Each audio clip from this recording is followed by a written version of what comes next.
Para fechar esse congresso, eu quero apresentar uma pessoa. Ela é a pessoa, para mim, a maior pastora que tem nessa igreja, porque ela pastoreia um dos pastores mais difíceis de pastorear aqui, que sou eu. Ela tem tido muita paciência comigo. É a mulher mais linda que tem aqui e no planeta Terra.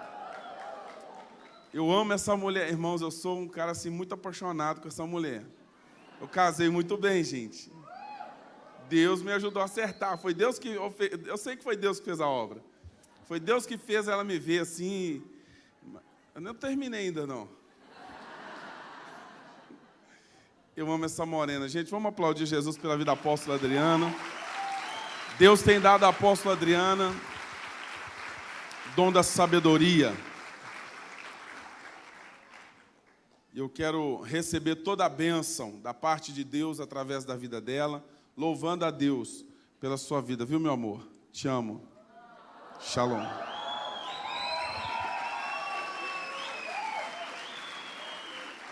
Amém, queridos? Declaração oportunista, né? Glória a Deus por isso. Amém? Nós temos tido uns dias abençoados, né, sobre a família. E eu quero encerrar esse congresso falando sobre o tema que a gente está trabalhando, né, sobre restaurar a identidade da família. Amém? Eu quero que vocês abram comigo em Atos, capítulo 16, verso 31. Esse não é exatamente o texto básico que eu vou trabalhar, mas eu quero ler esse texto. E vocês vão saber por quê. Responderam-lhe: crê no Senhor Jesus, e serás salvo tu e tua casa. Por que eu li esse texto? Porque, queridos, como aqui foi muito bem colocado, em todos esses dias, que Jesus é o único que pode restaurar a identidade da família. Então, eu creio que isso está bem claro para nós. Só há um que pode restaurar a identidade da família. E esse é Jesus. Então, a família, ela é definida socialmente por alguns termos, né, que sempre ouvimos falar, que vocês já ouviram falar. Mas, embora ela seja definida socialmente por alguns termos que eu vou aqui citar, para relembrar, ela perdeu a sua identidade. A identidade da família foi perdida. E ela necessita ser restaurada. Por que a identidade da família necessita ser restaurada? Para o próprio bem da sociedade e da humanidade em si. Todos os conflitos sociais que nós temos vividos hoje, queridos, têm consequência na desestrutura familiar. A desestrutura familiar traz consequências sociais. E isso é provado em vários estudos e observações científicas, né, sociólogas, em vários termos. Então, o que é família?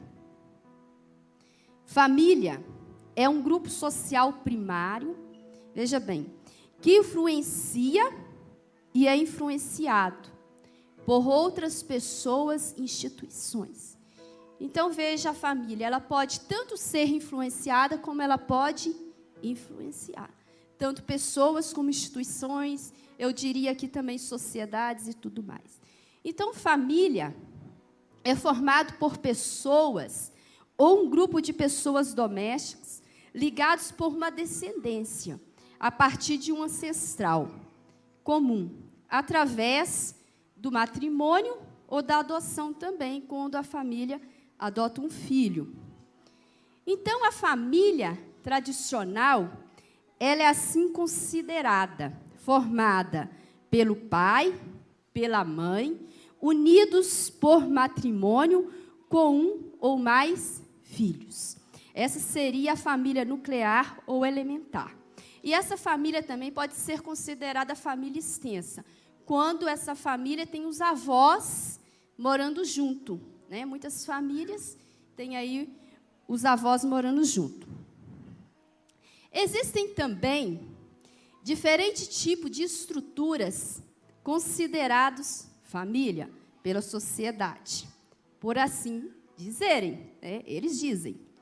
Família monoparental. O que é uma família monoparental? Ela é constituída apenas por um dos progenitores, pai ou mãe. Família comunitária é um grupo de pessoas, né, que são adultas, que vivem em um agregado, uma comunidade familiar e que são responsáveis pela educação de uma criança. Família arco-íris, constituída por um casal homossexual que tenha uma criança ou mais na sua responsabilidade. Família contemporânea, considerada pela inversão de papéis, onde a mãe é o chefe de família. Essa também abrange a família monoparental, porque muitas mulheres, né, devido a divórcio, a abandono do lar pelos pais, tornam-se chefes, né, da família ali, criam os filhos sozinhas. Família real, formada pelo rei, pela rainha e seus descendentes. Mas seria de fato todas essas estruturas o que poderíamos chamar de família? Pense você. Então, queridos, eu não estou aqui dizendo que todas essas estruturas e modelos que eu citei aqui são famílias. Eu estou dizendo que, assim, essas estruturas de família são consideradas socialmente, pela sociedade. Então, entendam bem isso. Depois não vão falar que eu falei coisas que eu não disse, amém? No entanto, esses exemplos eu citei aqui porque eles são necessários.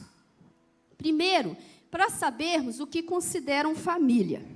Segundo, para saber o que de fato é uma família. Terceiro, por que, então, a necessidade de uma restauração da identidade familiar. Então, por isso, eu citei.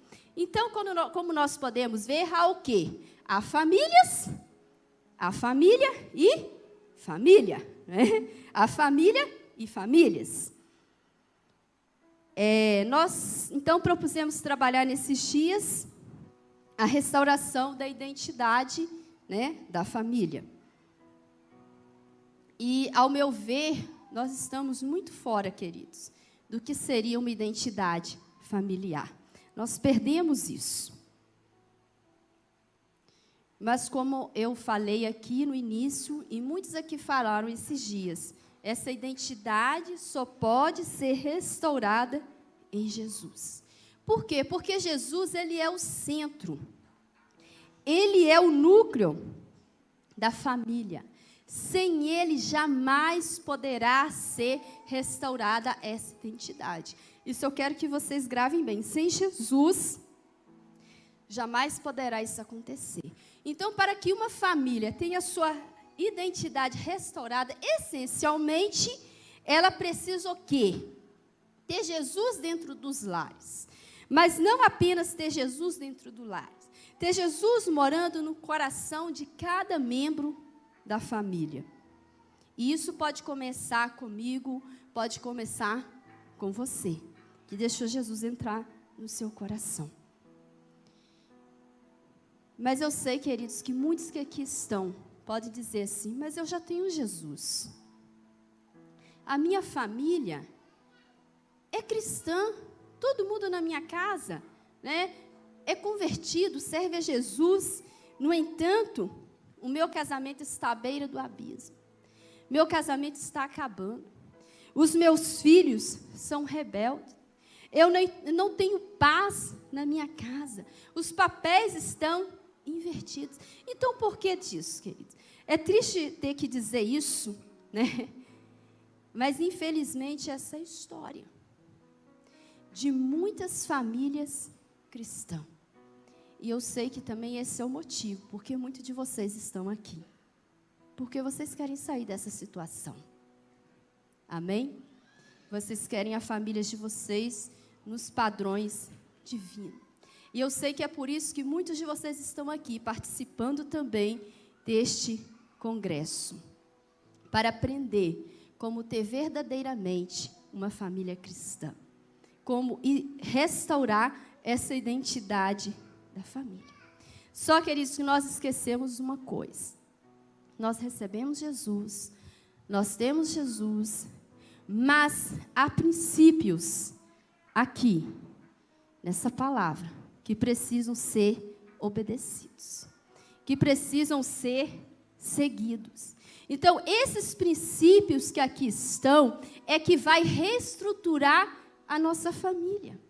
Então, eu preciso não só realmente entregar a minha vida a Jesus, mas eu preciso viver pelos princípios da palavra de Deus. Eu preciso viver em obediência a essa palavra. Eu preciso deixar Jesus reinar de fato na minha vida. Ele precisa de fato reinar na nossa casa.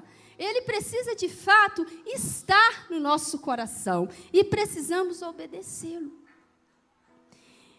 E estes princípios básicos de convivência familiar e de relacionamentos um para com os outros, que Deus traz na sua palavra, que muitas vezes muitos cristãos nem sabem que existem, né? Buscam aconselhamentos em tantas áreas da ciência para resolver os teus conflitos familiares e não sabe que temos o maior manual mais completo para isso, porque não leem a palavra de Deus. E nunca leram, talvez, nenhum livro sequer. Então, não sabem disso. Mas aqui estão princípios. E esses princípios, quando eles são negligenciados, eles trazem o quê? Desestrutura familiar. Quando nós deixamos de viver esses princípios. E alguns desses princípios nós vimos aqui. Sexta, ontem, hoje, pela manhã, foi falado. Então, nesse sentido, não basta apenas a gente deixar Jesus entrar na nossa vida, no nosso coração. Mas nós precisamos deixar ser Senhor da nossa vida. Obedecer à palavra de Deus. Né? Colocar em prática aquilo que temos aprendido, aquilo que temos ouvido, aquilo que temos aprendido no discipulado, aqueles que passam por discipulado. E é nisso que muitos se esbarram. Sabe por quê, queridos? Porque não estão dispostos a morrer para si mesmo, para que Cristo venha reinar na sua família. Não é fácil isso. Então, nós não podemos restaurar a identidade da família se ambos os membros não estiverem dispostos a morrer para si mesmos e deixar Jesus viver. Se não estiverem dispostos a obedecer os princípios da palavra de Deus para o casamento e para o nosso convívio para com os outros. E eu sei que muitos de vocês aqui sabem o que deve fazer, mas não faz. Sabe por quê? Não estão dispostos. Porque há um alto preço para ser pago. E muitas vezes, preço de sacrifício. E muitos não querem sacrificar. Muitos não querem. Mas Jesus não se sacrificou por nós. Mas muitos não querem sacrificar para viver Cristo. Mas há aqueles que se sacrificam. E para eles há uma recompensa. Esses receberão do Senhor a recompensa de decidirem pagar um preço. Então, eu quero citar aqui hoje 3 princípios básicos. Às vezes, vocês já até ouviram falar disso aqui. Esses princípios, eles falam de quê? de como nos relacionamos uns com os outros. Eu quero que você abra comigo em Lucas, capítulo 6, versículo 37. Talvez você esteja pensando assim: o que isso tem a ver com a família? O que esse texto tem a ver com a restauração da família? Eu peguei esse texto, queridos, porque para mim esse texto, ele tem a ver muito com o princípio de restauração para a família. Porque nos nossos aconselhamentos que nós temos com casais, nós vemos exatamente isso que está aqui colocado na vida de muitos casais. O texto diz assim, Lucas 6:37, não julgueis e não serão julgados. Não condeneis e não serão condenados. Perdoai e sereis perdoados. A palavra de Deus toda tem muitos princípios, muitos ensinos, textos que falam claramente. Mas esses 3 aqui é o que nós identificamos muitas vezes em aconselhamentos para famílias, para casais e que são negligenciados. Primeiro, julgar. Quando nós estamos aconselhando casais, primeira coisa que vem, cônjuges julgam um ou outro. O esposo está julgando a esposa e a esposa julga o esposo. Queridos, todo julgamento, ele deve ser feito, primeiro, pela palavra de Deus. Segundo, pela direção do Espírito Santo. Mas não é isso que acontece. Eles apontam ambos os defeitos um dos outros, a partir das suas próprias opiniões, daquilo que eles estão vendo, daquilo que eles acham, e dessa forma, sabe o que eles fazem? O papel do diabo. No lugar de lutarem contra o inimigo, eles fazem o papel do inimigo. Ficam julgando uns aos outros. E isso não resolve os conflitos. Esquecem que a nossa luta não é contra o nosso esposo, não é contra a nossa esposa, não é contra os nossos filhos, nem contra o sogro, nem contra a sogra, nem contra o avô, nem contra a avó, nem contra o pai, nem contra a mãe.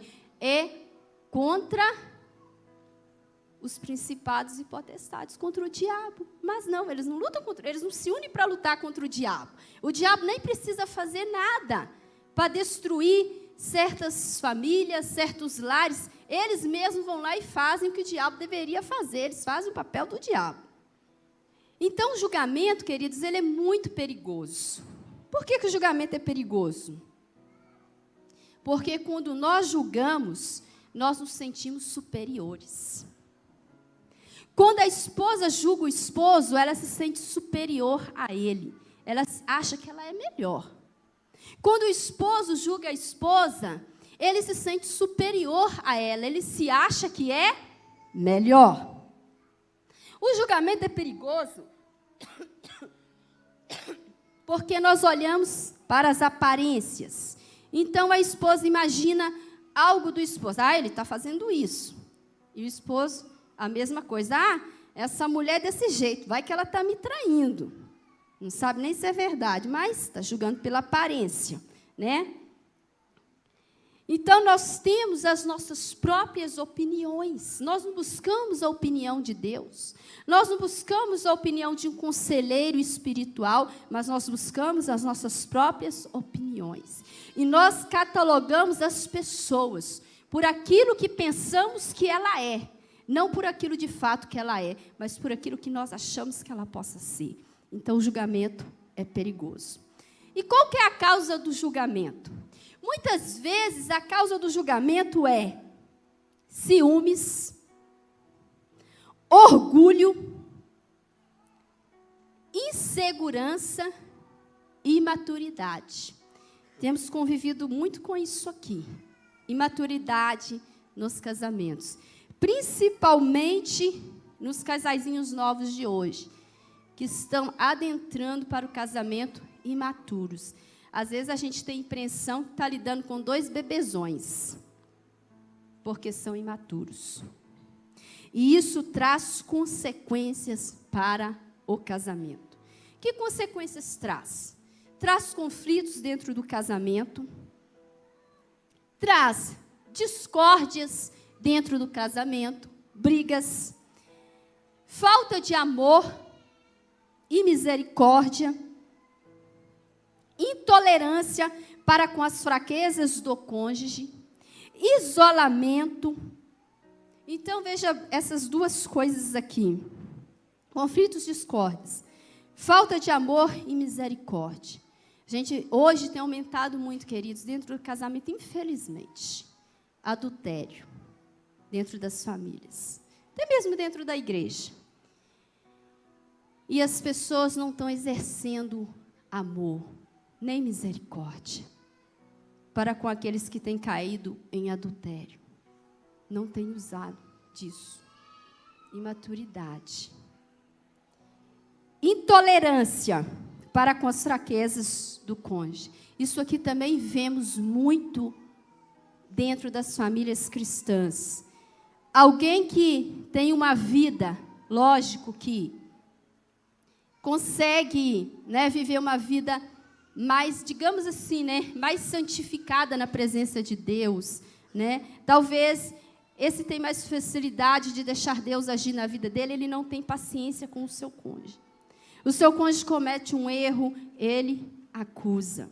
O seu cônjuge está sendo trabalhado ainda no caráter, está sendo trabalhado ainda nas suas emoções, na sua maneira de agir, ele é intolerante. Não tem tolerância para com a fraqueza do outro. Não sabe ajudar o outro a levantar. Não sabe que o casamento é para isso. É que quando alguém cai, você tem que pegar e ajudar a levantar.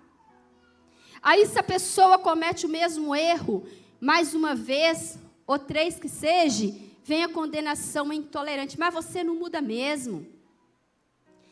Vai-se embora, eu vou me embora porque eu estou cansado, ou eu estou cansada. Esse homem não muda, essa mulher não muda. São intolerantes.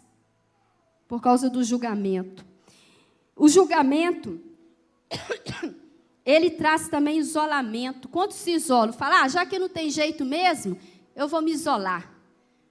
E daí não conversa, não tenta resolver os conflitos, não busca uma ajuda, não busca um aconselhamento, não quer falar um com o outro, se isola. Traz autoproteção e senso de o quê? Superioridade espiritual. A pessoa se acha que ela é superior, porque ela não tem as dificuldades do cônjuge, porque ela não tem as fraquezas do cônjuge, ela é mais espiritual, É mais espiritual que o esposo, a esposa acha que é mais espiritual do que o marido, porque talvez ela ora mais, ou jejua mais, ou o marido acha, porque ele ora e jejua mais, ou lê mais a palavra, não sei, talvez tenha mais tempo, ou talvez tenha mais necessidade, embora todos devem ler, mas há aqueles que fazem mais, mas acha que é mais santo, acha que é mais santa, acha que é melhor. Isso vem do julgamento. Então, senso de superioridade espiritual. E o que o julgamento faz? Ele destrói a unidade do casal. Olha que consequência terrível disso. Ele cria paredes que impedem o agir de Deus. A gente tenta aconselhar esses casais, tenta ajudar, mas parece que há uma parede. Eles estão divididos entre si, no lugar de estarem unidos, se tornam divididos, a casa fica dividida, os filhos ficam divididos. E há uma parede, eles se tornam duros, enrijecidos, a palavra de Deus não consegue entrar. Você ministra a palavra de Deus, mas ela não entra. Eles ouvem os princípios de Deus, mas não praticam, não conseguem colocar em prática, porque estão duros, como uma parede. Cega e restringe o crescimento espiritual e emocional. Então as pessoas não crescem espiritualmente, ficam meninos espirituais, ficam também espirituais nas suas emoções, na sua alma. E elas não veem possibilidades de mudança e nem deixam Deus mudar a sua própria vida. Não dá lugar para mudança. E sabe o que faz isso também, o julgamento? Nos impede de olhar para nós mesmos, para os nossos próprios erros e para os nossos próprios pecados. Porque achamos que não erramos, achamos que não pecamos. Então, julgamos o outro. Segunda coisa que Jesus disse: não condeneis e não sereis condenados. Condenar é quase a mesma coisa que julgar em outro termo. Condenar é julgar alguém réu, né? Culpado. Dizer, você é culpado. E punir essa pessoa pelos seus atos. Quantos casais não fazem isso? Dizem assim, você, mulher, é culpada do nosso casamento estar do jeito que está. Você é culpada porque o nosso filho é desobediente. Quantas vezes a mulher nos diz, você é culpado porque você não exerce sacerdócio dentro de casa. Você é culpado porque você adulterou. Você é culpado porque não tem autoridade sobre os nossos filhos. Então julgamos, condenamos e punimos. Então, muitas pessoas punem os seus cônjuges por algo errado que eles fizeram, ou por algum pecado cometido. Às vezes a pessoa cometeu um pecado lá no passado, e eles estão sendo julgados por isso até hoje. Deus já perdoou, mas o cônjuge não. Então eles se acham no lugar de Deus. Juízes. Não é mesmo? Juízes. E a gente vê muito nisso em exemplos de adultério, inclusive. Muitos não deixam seus cônjuges, não se separam, porque a pessoa às vezes errou, ela veio, se arrependeu, fez bobagem, não deveria ter feito, mas infelizmente, fazer o quê? Fez. Vai fazer o quê? Vai matar a pessoa? Vai excomungar ela? Vai julgar ela? Vai condenar ela? Vai colocar ela no inferno? Fazer o quê? Né? É isso. Então, muitos não se separam, porque o cônjuge vem, pede perdão. Aí ele fala assim, eu vou te perdoar, mas não perdoou não, queridos. Perdoou de boca para fora. Não de coração. Sabe por quê? Não se separa, mas são indiferentes com o seu cônjuge. Maltratam. Na verdade, eles queriam matar, sabe? Queriam matar. Só que não pode matar fisicamente, né? Então é como se eles dissessem assim, não vou separar de ti não, mas eu vou te matar. Mata a pessoa espiritualmente, mata a pessoa emocionalmente.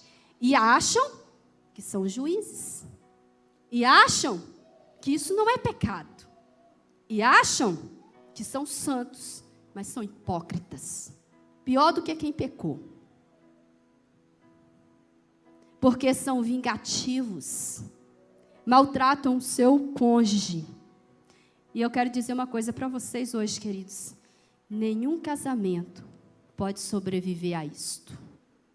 Ou você perdoa, de fato, perdoa, ou você assume que não perdoou. E mude a sua vida, em vez de ficar tentando mudar a vida do outro. Terceira coisa, falta de perdão. Diz assim, perdoai e sereis perdoados. Então, as duas coisas primeiras, o julgamento, A acusação só existe por causa disso. Falta de perdão. Isso aqui já foi falado, né? Ministrado aqui. Então, queridos, o exercício do perdão é a base, o fundamento de toda estrutura familiar. Os cônjuges precisam se perdoar uns aos outros todos os dias da sua vida. Os pais precisam perdoar os filhos todos os dias. Os filhos precisam perdoar os pais todos os dias. E sabem quantas vezes? Jesus diz: 70 vezes 7. Quantos casais, queridos, quantas famílias, quantos lares não seriam felizes se houvesse a prática diária do perdão? Mas o que acontece é que nós somos egoístas. Nós queremos receber muito, mas não estamos prontos a dar. E isso é muito bem colocado por Jesus, em Lucas 6, 38. Quando ele conclui dizendo assim: dai, e vos será dado. Boa medida, recalcada, sacudida e transbordante, generosamente vos darão. Porque com a medida que tiverdes medido, vos medirão também. Então, é uma receitinha básica. Básica. O que você quer que o seu cônjuge faça com você, faça com ele primeiro. Então, quantos querem receber perdão, mas não querem perdoar?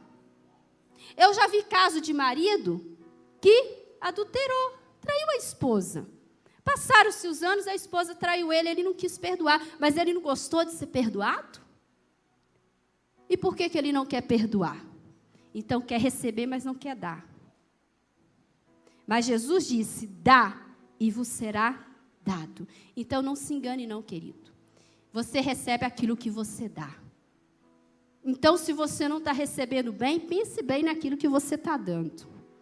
E você recebe medida, sacudida, transbordante e generosa. Então, dê coisas boas, dê perdão, porque você vai receber generosidade de perdão.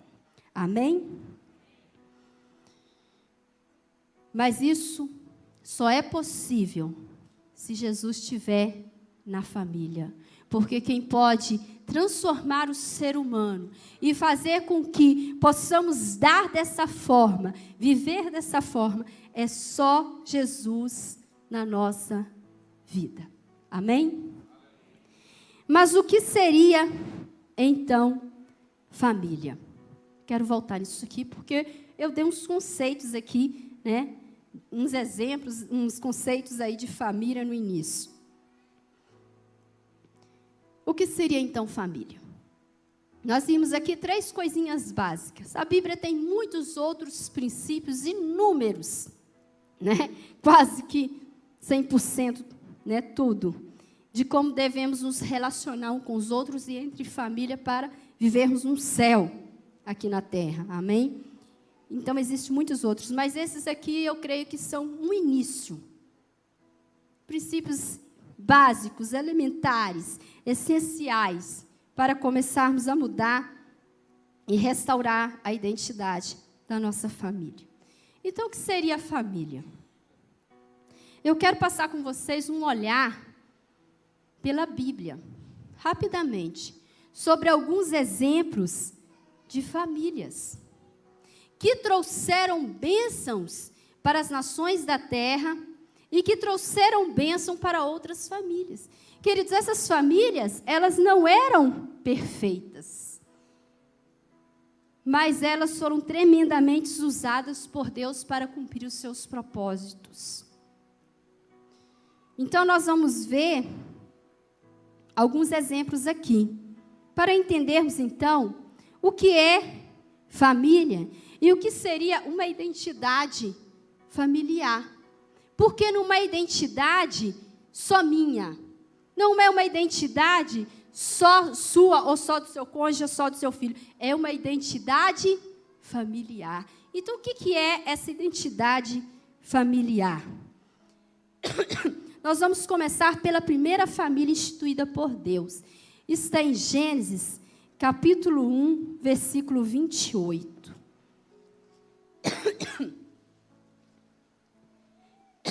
Vamos ler alguns textos. Gênesis 1, 28. Diz: e Deus os abençoou e lhes disse: sede fecundos, multiplicai-vos, enchei a terra e sujeitai-a.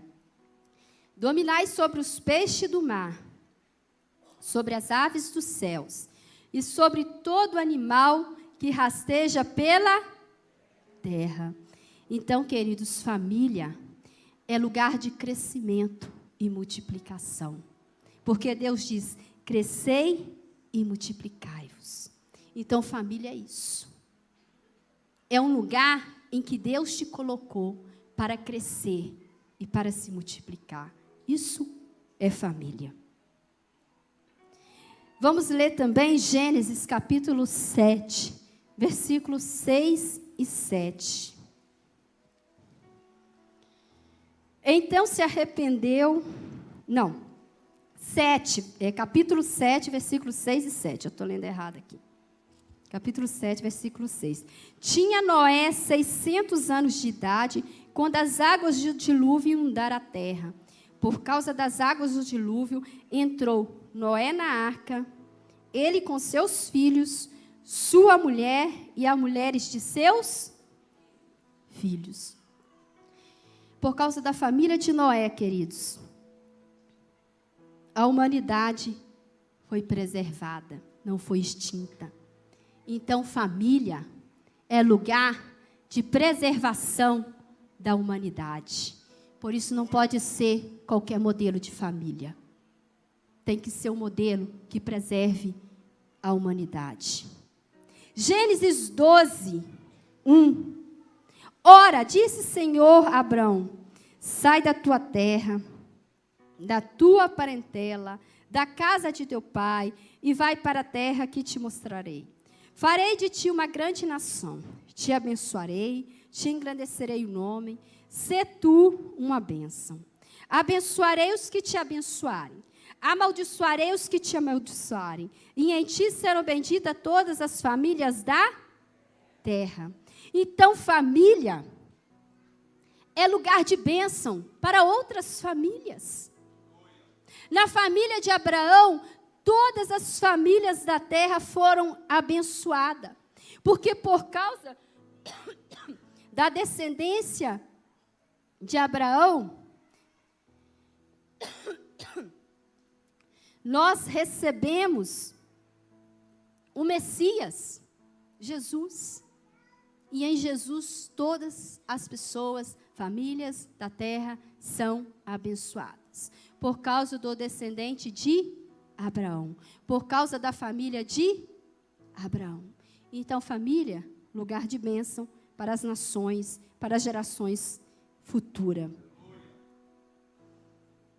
Êxodo, capítulo 3, versículo 7. Êxodo 3, 7. Disse ainda o Senhor: certamente vi a aflição do meu povo que está no Egito, e ouvi o seu clamor por causa dos seus opressores. Conheço-lhe o sofrimento. Por isso desci e vim livrá-lo da mão dos egípcios e para fazê-lo subir daquela terra a uma terra boa, ampla, terra que mana leite e mel, lugar do cananeu, do eteu, do amorreu, do ferizeu, do heveu, do jebuseu. Pois o clamor dos filhos de Israel chegou até mim. E também vejo a opressão com que os egípcios estão oprimindo. Vem agora, e eu te enviarei a Faraó, para que tires o meu povo, os filhos de Israel, do Egito. Então, queridos, família, lugar de libertação. É na sua família que você vai ser liberto.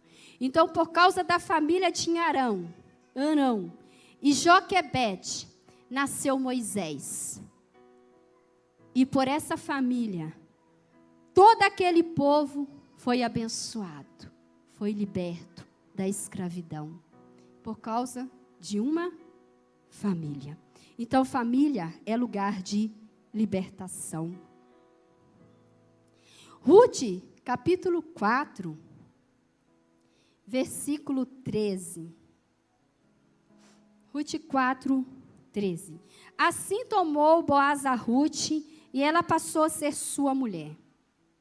Coabitou com ela, e o Senhor lhe concedeu que concebesse e teve um filho.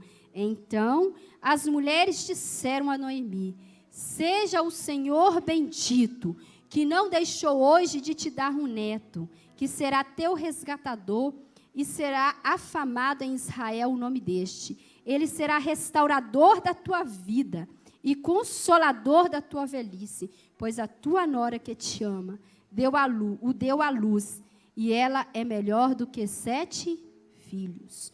Tomou Noemi, pois, o menino, pôs-o no regaço e entrou a cuidar dele. Queridos, família é lugar de cura de traumas. Pense em Noemi, quem conhece a história dessa mulher. Uma mulher sofrida. Morreu o seu marido. Morreu os seus 2 filhos. Só lhe restaram o quê? As noras. E ela tinha uma nora que lhe era fiel, Ruth. Então Noemi era uma mulher amarga, traumatizada, doente na sua alma, porque perdeu sua família e não tinha mais descendência. Mas por causa de Ruth, da família de Ruth, de Boaz e Ruth, né, nasceu um descendente. E Noemi teve a sua restauração. A restauração do seu trauma. Teve consolo. Então, família é lugar de cura, de restauração, de consolo. Abram comigo também em Esther, capítulo 8, versículo 3. Falou mais Esther perante o rei, e se lançou aos seus pés com lágrimas, e lhe implorou que revogasse a maldade de Amã, o agagita, e a trama que havia empreendido contra os judeus. Estendeu o rei para Esther o cetro de ouro. Então ela se levantou, pôs-se de pé diante do rei, e lhe disse: se bem pareceu o rei, se eu achei favor perante ele, se esta coisa é reta diante do rei, se nisto lhe agrado, escreva que se revogue os decretos concedidos por Amã, o agagita, os quais ele escreveu para aniquilar os judeus que há em todas as províncias do rei.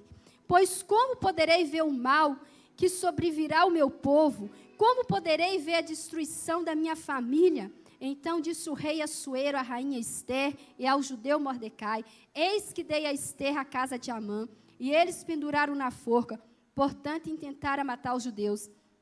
Escrevei, pois, aos judeus como vem vos parecer, em nome do rei, e selai com o anel do rei, porque os decretos feitos em nome do rei e com o anel do rei se selam, não se pode revogar.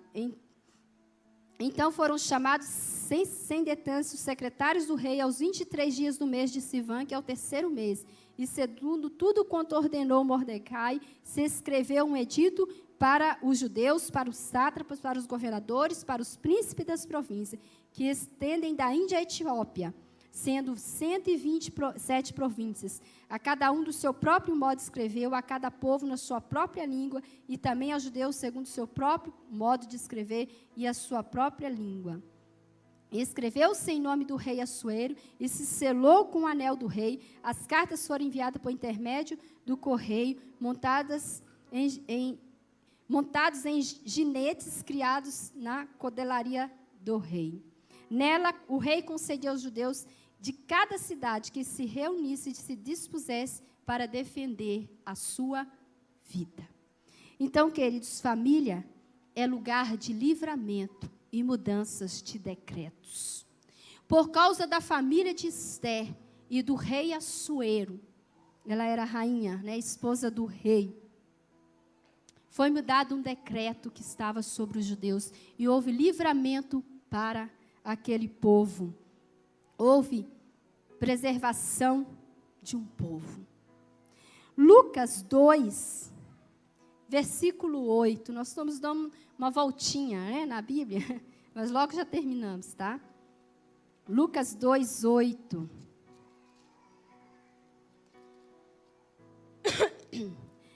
Havia naquela mesma região pastores que viviam nos campos e guardavam seu rebanho durante a vigília da noite. E um anjo do Senhor desceu onde eles estavam, e a glória do Senhor brilhou ao redor deles, e foram tomados de grande temor. E o anjo, porém, lhes disse: não temais, eis que aqui vos trago boa nova de grande alegria, que será para todo o povo, e que hoje vos nasceu na cidade de Davi o Salvador, que é Cristo o Senhor. Que tremendo isso! Família é lugar de salvação. Queridos, isso é tremendo.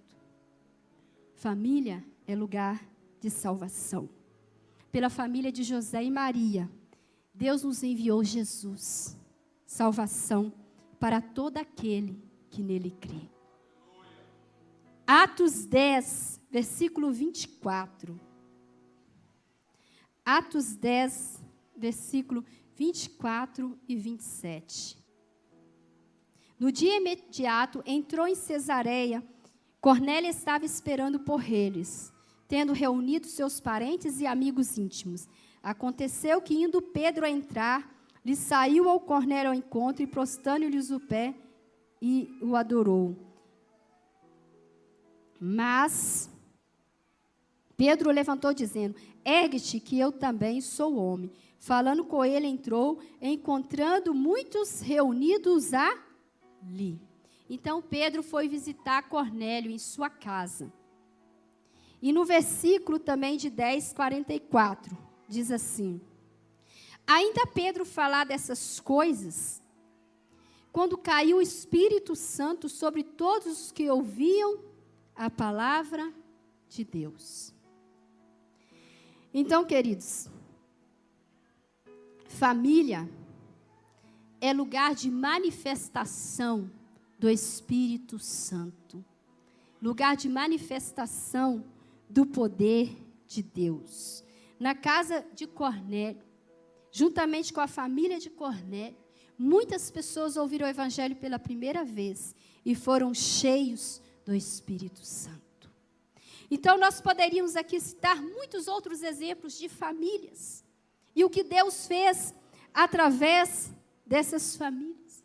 Mas eu acho que, e vejo que isso aqui é o suficiente para nos ensinar o que é uma família e sua identidade restaurada em Cristo. O que é uma família em Jesus.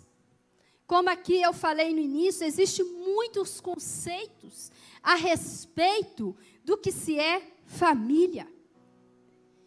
Muitas formas que dizem de estruturas familiar, mas família é uma só e precisa ter sua identidade restaurada em Jesus. O que é família, então? Família, nós já vimos, é crescimento e multiplicação. Família é preservação da raça humana. Família é bênção para as nações da terra. Família é libertação para os oprimidos. Família é cura e restauração. Família é livramento e mudança de decretos de morte para a vida. Família é salvação e manifestação do Espírito Santo de Deus. Isso é identidade familiar. Qualquer outra coisa, pode ser qualquer coisa, mas não é família. Porque uma família, queridos, tem que ser segundo os padrões de Deus. E segundo aquilo Deus estabeleceu. Você quer sua família restaurada? Coloque-se de pé. Deixe Jesus entrar na sua vida. E deixa Ele reinar de fato na sua casa. Amém?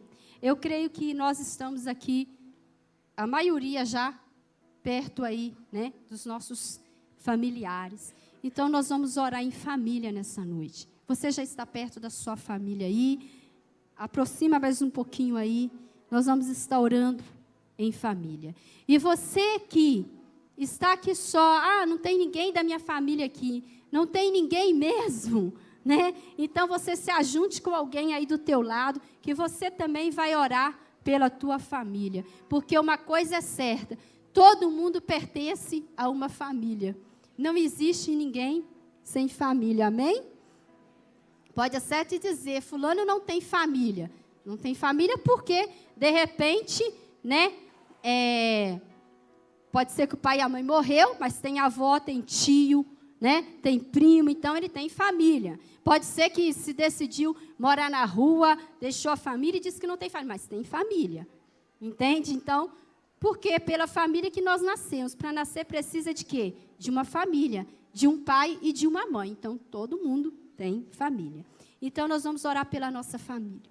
Você vai orar para que Deus venha restaurar a identidade da sua família e para que a sua família seja bênção para as nações da terra e que ela cumpra o propósito.